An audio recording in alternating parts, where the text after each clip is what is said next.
istilah Bahrawi itu pendekatan sejarahnya itu tentang menganalisis tentang Sayyid Utsman bin Yahya itu kurang dalam ya.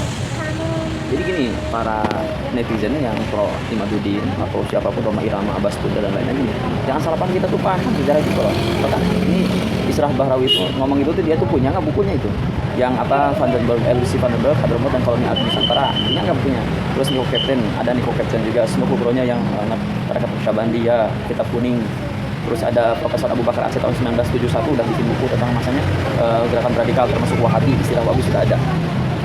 Jadi kalau belajar sejarahnya tidak pakai analisis metode yang bagus, yang baik, yang benar, ibaratnya kan ibarahnya benar, nanti salah paham. Jadi ini betul, ketika itu kerajaan Ottoman itu bikin kategori klasifikasi ada Sayyid, non Sayyid, keturunan Nabi dan bukan.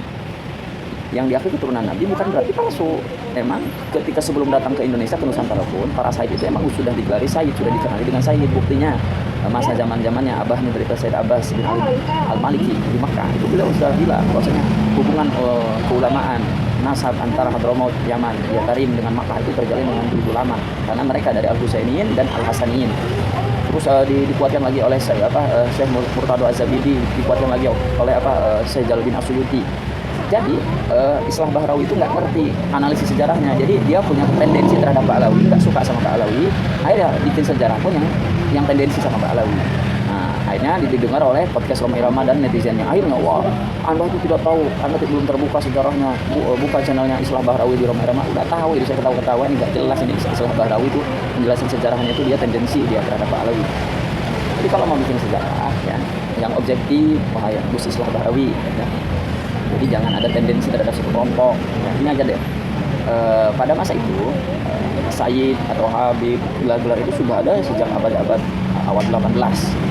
Masa-masanya Abdullah Al-Idrus, Sayyid Abdullah Al-Idrus, masa-masanya itu. Kenapa digelar Habib itu? Kan di dalam kitab Tajul Arus min Jawahirul Kamus, yang pertama kali digelar Habib itu ya di Yaman itu di Tarim. Kenapa? Karena kecintaan warga Tarim Hadramaut terhadap zuriyah Nabi. Habib Habib. Bukan suatu trik kesengajaan dari orientalis ya.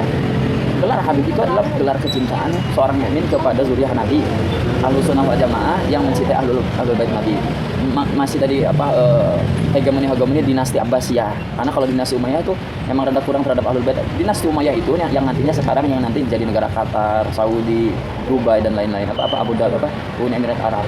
Nah, Abbasiyah ini yang nanti jadi negara Syria, Irak, Mesir, yang nanti Hadramaut termasuk Yaman. Sunni tapi mencintai Ahlul Bait. Ada Sunni yang tidak mencintai Ahlul Bait. Dia tidak mementingkan Ahlul Bait.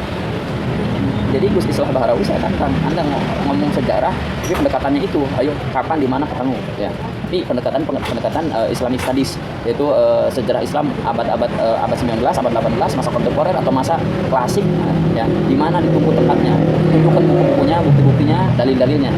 Ya, jangan sampai jadi akhirnya memancing orang-orang mengiyakan bukan Mbak Alawi itu adalah sebuah tipuan, buatan produk Belanda, buatan produk ini.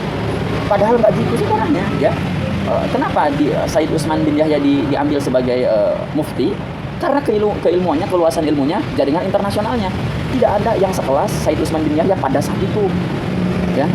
Bahkan ulama-ulama Betawi ya juga mengiyakan keulamaan kealiman Sayyid Utsman bin Yahya.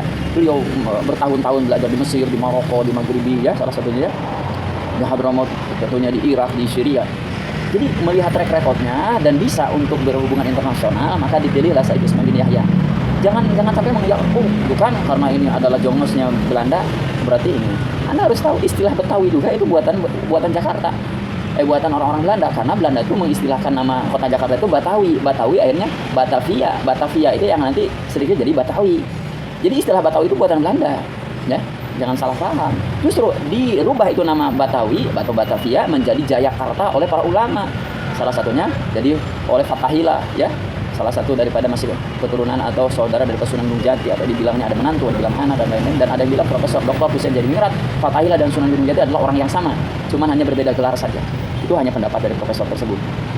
Jadi Islah Bahrawi ini kalau jenengan benar-benar analisis sejarah, ya kita sama bukan ahli sejarah, tapi saya penasaran dengan jenengan tuh ngomong asal bunyi, disimpulkan bukti-bukti itu biasa aja di antara para dosen kayak gitu biasa, bahlul itu ya, sampah itu. Tapi akhirnya menyimpulkan, akhirnya netizennya Rhoma Irama bilang betul lah, bahwasanya Mbak Alawi itu adalah sampah.